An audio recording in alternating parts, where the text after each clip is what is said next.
Hello, and welcome to Knoll Memorial Library's podcast, Research Bites, where we introduce you to new topics and talk about the who's, the whys, the whats, the wheres, and the whens. Hello. Hi, Martha. How are you? I'm okay. You don't sound okay, but okay. It's Thursday. We've almost made it. Almost. But we get to talk about really cool things today. We do. So can you tell me about Clytemnestra and who she is and what she is? Yeah. So Clytemnestra is a figure in Greek mythology. She was originally from Sparta. She's the daughter of the king of Sparta, Tyndareus, and his wife, Leda. And if you're all familiar with Greek mythology, Leda is the woman who Zeus visited in the shape of a swan and had children with. I don't know why he felt like it was necessary to turn into a swan. Because he can. Because he can, yeah. She's the half-sister of Helen of Troy and the half-siblings of the semi-divine twins Castor and Pollux. She goes on to marry the king of Mycenae, Agamemnon, and she has 4 children with him, Iphigenia, Electra, Orestes, and Chrysothemis. So just kind of like a very brief overview of her story is she marries Agamemnon. Agamemnon then goes to war at Troy for 10 years. While he's at war, she takes a lover who happens to be Agamemnon's cousin. Aegisthus. I know, the betrayal. Agamemnon comes back. Upon his return, she then murders him. Obviously. Depending on the story, she has good reasons for it. So after his murder, a few years passes, and her children, Orestes and Electra, then murder her and her lover Aegisthus in revenge. But kind of the most fascinating thing I think about Clytemnestra is that her character drastically changes depending on the retelling. I mean, there are a few things that remain the same, basically the things I just told you. But like overall, her characterization, the motivations for her story, the way that she interacts with different characters, like all like vary wildly, just depending on like the retelling and like the author. So I'm going to focus on like the 3 most influential versions of her story today. But yeah, that's kind of who she is. Thank you for giving us that great overview. And now we're going to go into a little bit of a deep dive about your topic. Deep dive. So Celeste, tell me a little bit about the different portrayals of Clytemnestra. Yeah, so the first work that I'm going to talk about is Homer. So Homer's Iliad and the Odyssey are the first kind of Greek works the first surviving Greek works anyway, where she's treated with any sort of depth. Mm-hmm. But even in these, there's kind of this prevalent theme where Clytemnestra is a sort of puppet to Aegisthus, or really just like any male figure that holds her reins at any given time. Yeah. So kind of a good example of this is whenever Aegisthus, which if you remember before I talk about, Aegisthus is Agamemnon's cousin who Clytemnestra takes as a lover. Mm-hmm. So when he comes upon her while she's being guarded by this singer that Agamemnon, her husband, has left in charge of her. And at this point in time, Agamemnon has gone to war for Troy. He's gone. He's doing other things. He's like, yeah, he's busy. Whatever. But he has left this singer in charge of Clytemnestra to make sure she doesn't do anything he won't approve of. Yeah. So when Aegisthus first stumbles upon Clytemnestra, Clytemnestra is like, no, I'm not going to sleep with you. Because the singer is watching her.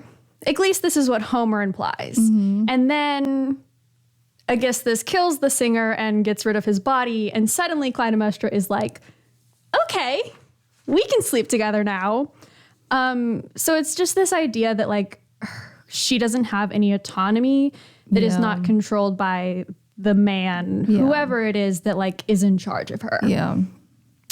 And it also is like continues on to like the murder of Agamemnon. So like within the Odyssey, whenever it talks about Agamemnon's murder, she has no personal motives for wanting Agamemnon dead. It's literally just because she's with Aegisthus and Aegisthus wants Agamemnon dead.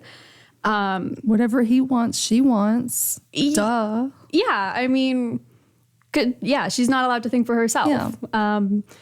So, and then this translates even further into the actual punishment for the crime.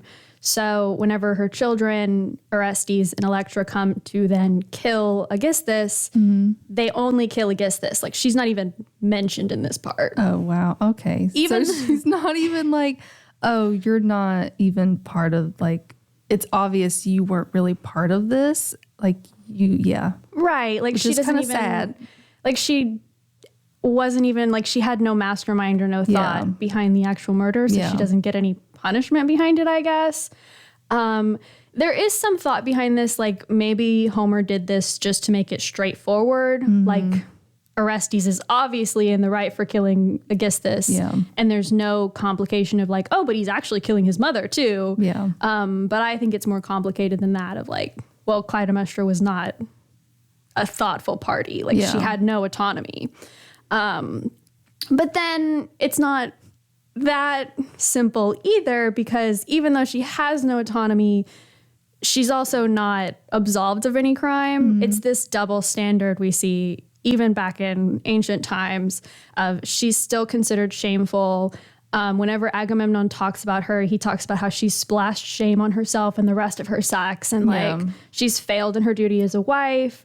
Like, this idea that even though she's too weak-willed to have resisted against this, like, she's still shamed for it.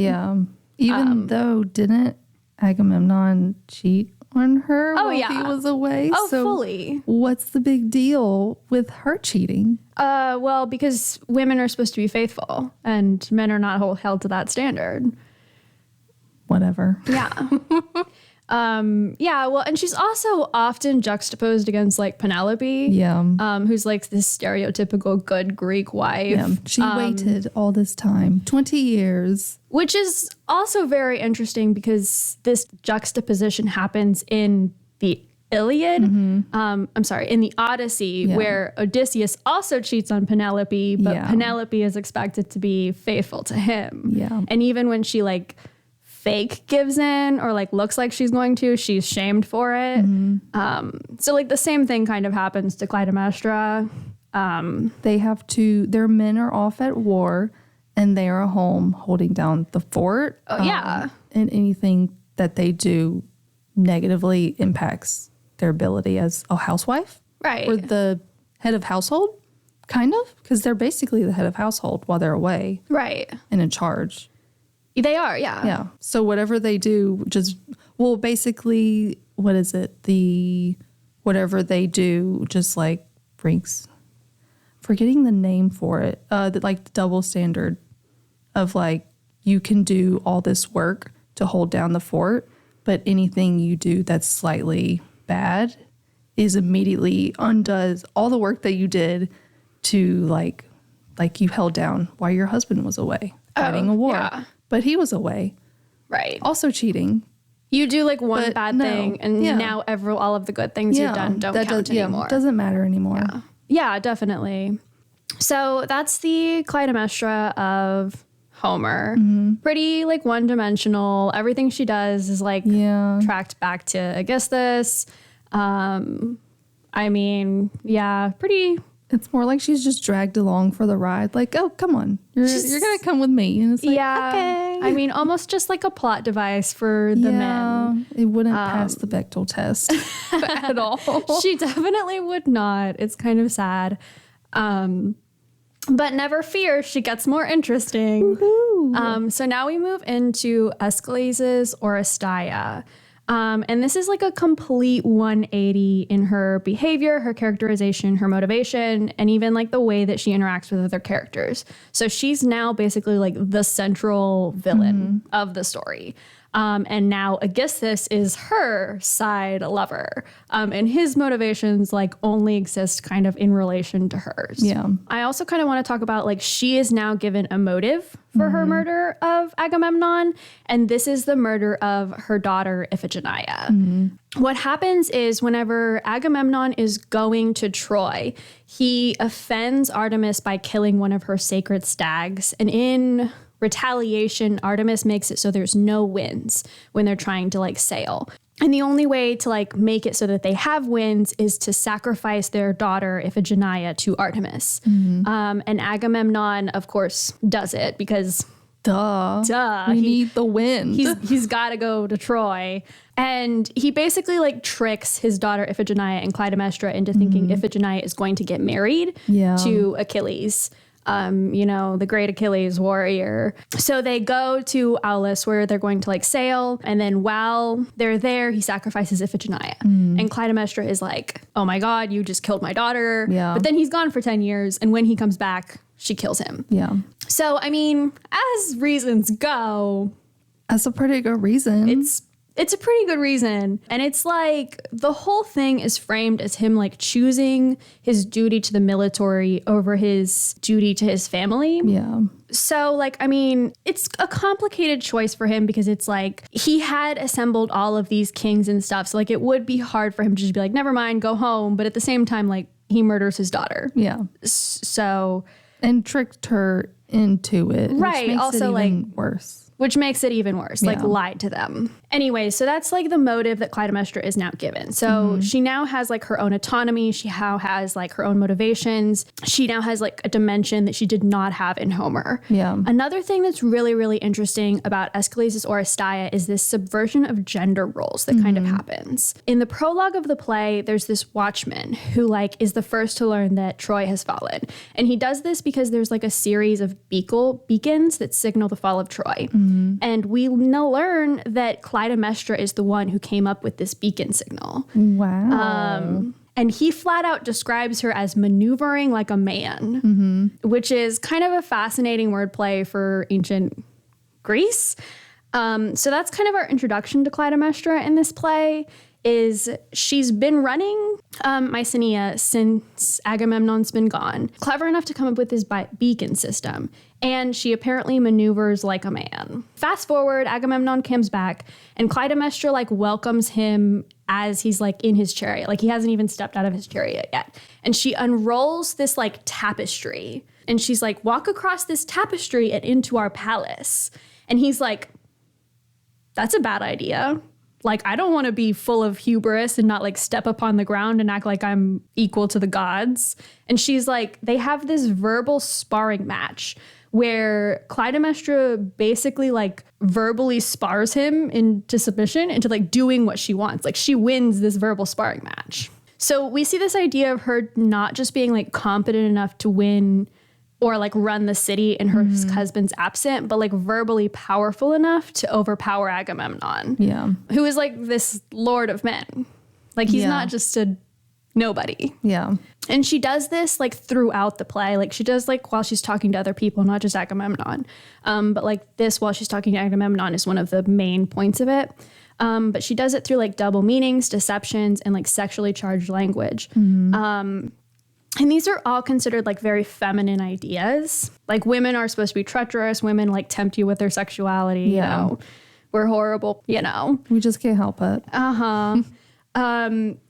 But Clytemnestra uses these ideas to like overpower her opponents. She's almost this like horror story of women wielding their feminine power to control masculine political spaces. Yeah. Like she has learned how to play the game by using the things that are used against women. She's like, okay, I will use those devices to my own advantage. Yeah. Which is so scary for men.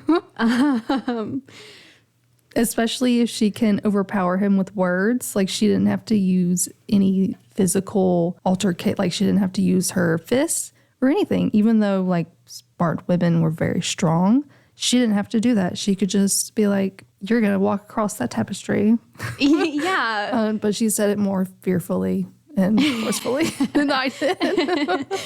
Right. Well, I mean, she just like tricks him with his language and like wordplay and stuff. So it's, I mean, I love that sequence of like them going back and forth. It's fascinating the way that she like convinces him to walk across the tapestry and he's like, I guess I'll do it. Anyway, and then this idea continues into the revenge itself.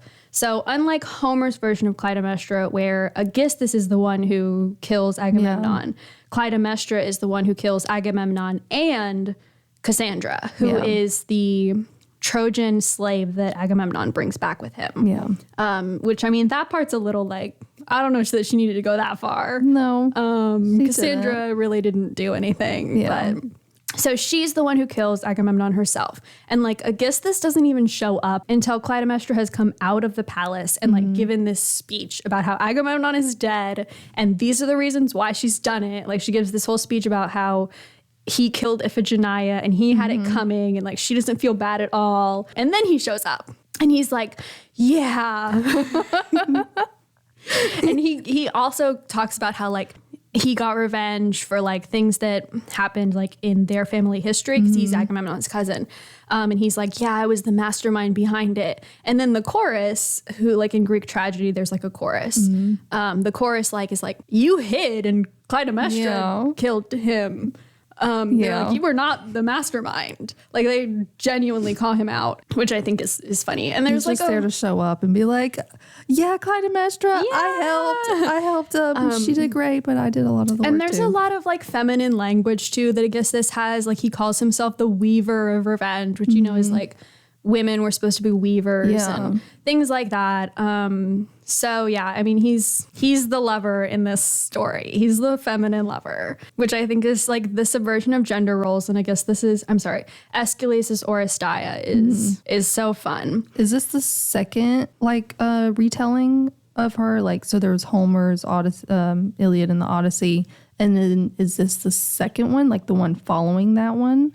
No, so there's Homer, and she's mentioned a little bit in the Iliad, but not very much. And then she's mentioned more in the Odyssey. And then Pindar has some poetry that happens like about 200 years later. And in Pindar's poetry, she's like super bloodthirsty. Yeah. But that's actually the first time that we get the murder of Iphigenia. Okay. So that's the introduction of that. And then Aeschylus' Oresteia is assumed to come next, but they don't know the exact date of the Oresteia. And for a long time, the Oresteia was like super fragmented too, and they like guessed at parts of it. I'm not super sure. I think that they've like found more of it. Cool. But yeah. It's just interesting to see like from one spectrum to the other. Like she's just a puppet. And then in this one, she's like, I'm in charge here. You do what I say. And even her lover is just like, I helped a little bit. I was here. Yeah. Well, I mean, even from like Homer to Pindar is like a jump because she goes from being a puppet to like in Pindar, she's still the one who commits the murder in Pindar. And like, I guess this is there, but like mostly it's Clytemnestra. That's interesting because what's happening? Like, is there something going on during that time period that would just, well, like it's 200 years after Homer. So it's like, what's going on to make them like, I'm going to write her this way. It's just interesting to see how she's like redone. So yeah. I don't know. That's a good question. Thank you. All right. Okay. So now we move into Euripides' representation. And Euripides mentions Clytemnestra in a couple of different tragedies that he writes. He has Electra and then he has Iphigenia at Aulis. So Electra is after the murder of Agamemnon, and it's Electra then killing Clytemnestra in revenge. Or Aegisthus and Clytemnestra in revenge. And then Iphigenia at Aulis is the sacrifice of Iphigenia so that they can sail to Troy. So this is kind of an even different version of Clytemnestra from anything we've seen. So she no longer is in the masculine sphere, but she's still fairly well spoken and she keeps her autonomy. But I think the most notable thing about this version is that she's almost like a sympathetic character. So in Electra, we see like this almost her being repentant about the things that she's done. So in the very beginning of the play, we're like told that Aegisthus has wanted Electra dead, like he wants her killed. And Clytemnestra is the one who has like stepped in to stop him, which is like a notable difference from like the bloodthirsty Clytemnestra in the past. And also the Clytemnestra of Homer who like has no autonomy, who like would not have been able to stop Aegisthus from doing anything. And Electra in the play like doesn't really care. She's like basically condemns Clytemnestra for doing whatever, which is like kind of makes sense because Aegisthus is this horrible person also in the play, and Clytemnestra has just kind of got along with whatever Aegisthus wants to a certain point. So like her hate sort of makes sense, but also, well, we'll talk about a little bit about why Clytemnestra is sympathetic more later, but Electra's hate sort of does make sense. Yeah. So then we fast forward, and Clytemnestra doesn't appear until like almost the end of the play. Like Aegisthus dies, and then stuff happens, and Clytemnestra shows up. Electra like tricks her into coming to visit her because Clytemnestra thinks Electra has like given birth. Yeah. And so she like asks why she killed Agamemnon, and Clytemnestra gives this pretty solid speech about how it was about Iphigenia, and she had to get revenge for it, and it was justice. And Electra doesn't really refute it. She just kind of insults her. Yeah. Which is not a good. No. I mean, she doesn't really ever refute it. It just makes Electra look bad. Right. It makes her seem unreasonable. It makes you feel bad for Clytemnestra because she's actually standing up and being like, this is why I did it, but from a more sympathetic viewpoint instead of like bloodthirsty. Yeah. So you would think, but this is also told through Electra's viewpoint. It is. So it's going to be more harsh, most likely. Yeah. Well, and this is also a fascinating like view of Electra and Clytemnestra because in all the previous versions of like Electra and Clytemnestra, Electra is very like valid in getting revenge, or like valid in having like she influences Orestes to get revenge. Like in the Oresteia and in Sophocles' Electra, Clytemnestra is very obviously the villain. And so like when they go to get revenge and they kill her, or like justice or whatever, like it's very like, I mean, well, in the Oresteia, I don't know if straightforward is the right word, but like there's no sort of like, well, Electra seems super unreasonable. Like Electra is always framed as sort of like the standard like Greek woman who is like doing the correct womanly thing. Yeah. So like in this play, when there's like nuances of like, oh, well, Clytemnestra is super like sympathetic in this, and like Electra seems the unreasonable one, is like kind of an interesting take to tragedy. She her foil a bit? Yeah, a little bit. Yeah. In the same way, like I think in Homer, like Penelope and Clytemnestra are foils. I think like Clytemnestra and Electra are foils. Like Clytemnestra gets revenge against Agamemnon in the masculine way that you're not supposed to. Yeah. And then Electra then gets revenge against Clytemnestra in the way that you are supposed to. Yeah. Like she influences Orestes, who is the man, to take revenge. Ah, yes. Okay. And she stays within her womanly sphere. Yes. Now I understand. So yeah, this play is kind of an interesting take on it. So she appears, she gives the speech, Electra doesn't really refute it. And Clytemnestra also seems very like repentant. Like she has this line about how she's isn't happy with how things turned out. And then she then continues to ask Electra to like not create new quarrels between them. She's like, I don't want to fight with you. And then she goes into the house to perform rites for her fake child. Yeah. So even though she's arguing, she's like, I'll still do this for you. Yeah. So it's like this odd dynamic where she like is situating herself as the reasonable one between them. So, and then we kind of move into Euripides' Iphigenia at Aulis. Which tells the story of Agamemnon sacrificing Iphigenia. So, and this really creates a story of conflict between Agamemnon and Clytemnestra as they struggle over the life of their child. Yeah. Basically. So Agamemnon has summoned Clytemnestra and Iphigenia to Aulis under the pretense of Iphigenia marrying Achilles. There's so many A names. Achilles. So many names. And at first Clytemnestra is like all for this marriage. She's like, this will be great. But then she finds out that it's like a ploy. And Achilles is actually the one who tells her. And she also convinces him to like help her like stop the sacrifice, which is another kind of thing that gives credence to the idea that maybe she's in the right. Like if the best of the Greeks thinks that it's wrong, like maybe Agamemnon is wrong. Yeah. So she learns about his fate, Iphigenia's fate, and then she goes to Agamemnon and she tries to persuade him to change his mind. And she starts this by telling this story about her history. And this is like one of the few places that we actually get any history of where before she married Agamemnon. And she tells this story about her first husband, Tantalus, and her infant child, who Agamemnon murdered both of them in order to marry her. And it just kind of sets her up as being even more sympathetic. Like she's the victim. She didn't didn't even choose to marry Agamemnon. Yeah. She didn't choose to be here. So it just sets her up to be even more sympathetic. And then she goes into telling Agamemnon that if he does choose to murder Iphigenia, then there will be consequences.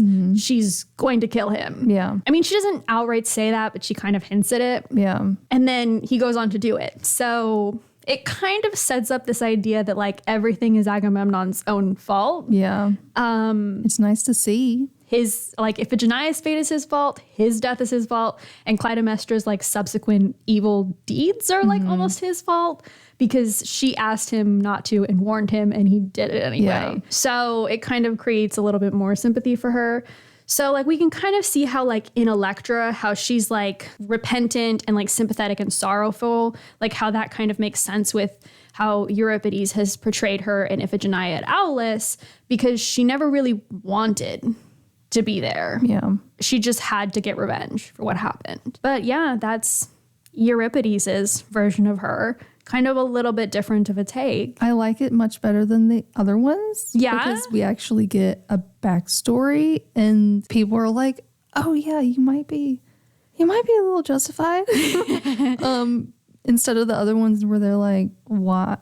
You shouldn't be doing that. Yeah. You should get a man to get your revenge done. That's fair. Don't do it yourself. That's bad. That's fair. And it's nice to see, well, I mean, now we get like backstories for villains and we're like, oh, maybe they're not a villain. Maybe the hero is actually the villain. Yeah. So it's nice to see the backstory. It is unfortunate though that Achilles is the reason that they're like, oh, maybe we should listen to her.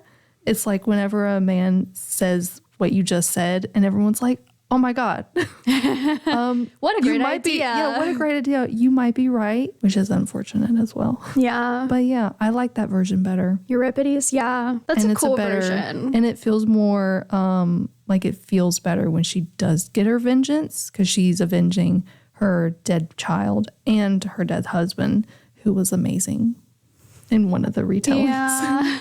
Or he was super sweet. And I'm like, oh, no. Yeah, I think my favorite version is Aeschylus's Oresteia, but I just have something for villains, I guess. I don't know. Like, she's definitely not a great person in that version. Yeah. But I love her. Well, she has more agency. Like she It's takes true. control of her destiny instead of just letting people It's kind of true. order her around or having to tell them about it and then getting like agreement. Like, oh, actually you are justified instead Yeah. of painting her as a villain. Yeah. I mean, Immediately. I love the speeches in the Oresteia and like her rhetorical power is so fun. Yeah. I see what you're saying about Euripides. She's, it's a good version of her. Neither of us like the Homer version. No, that one is so boring. Like, oh. But that's an important one because it started her off. Yeah, we got to see where she came from, gotta start and then where she see came how from. people gave her. It is cool to see people give her more, Yeah. and develop her story instead of having this. They started with a flat character and they gave it life. Yeah, definitely. They could have just not actually, Yeah. and just been like, she's not important. Yeah. Let's not develop her. No, but she's fascinating. She's changed so much. And I think it's so fascinating too because she struggles with the same, or she struggled with the same things like Yeah. in ancient Greece that women characters today also struggle with. Yeah, Like double standards and, being Yeah. compared to men. Yeah. Yeah. I mean, you see it in media, literature still today, which is insane. Yeah. But whatever. Life goes on. It goes on. It goes on. But that's all I had about Clytemnestra. Well, thank you so much. Yeah. I enjoy learning more about her because I've never really heard of her Yeah. until now. And it's so interesting to see her changes through the centuries and how they saw her as an important character to write about and develop. Yeah. Thank you so much. Thank you for listening to me. Of course. Yeah. And for those of you listening who are interested in learning more about this topic, you can find resources on our webpage.